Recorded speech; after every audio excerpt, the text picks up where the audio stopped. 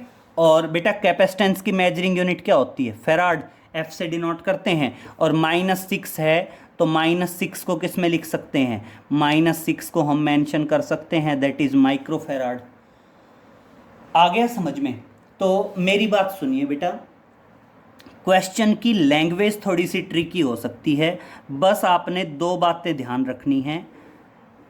Excel, XC, चाहे कुछ भी कहे, इसका नाम उसने दे रखा है कैपेसिटिव रिएक्टेंस।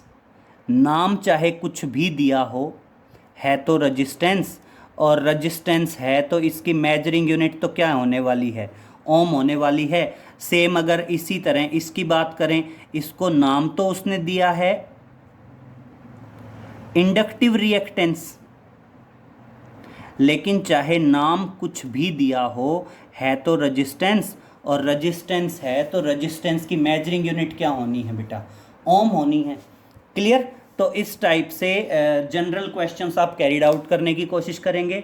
और नेक्स्ट लेक्चर में बेटा हम डेरिवेशंस पे आते हैं। अब जो भी हमने ये पढ़े हैं, इम्पीडेंस, रिएक्टेंस, इन सब में बेटा डेरिवेशंस करेंगे।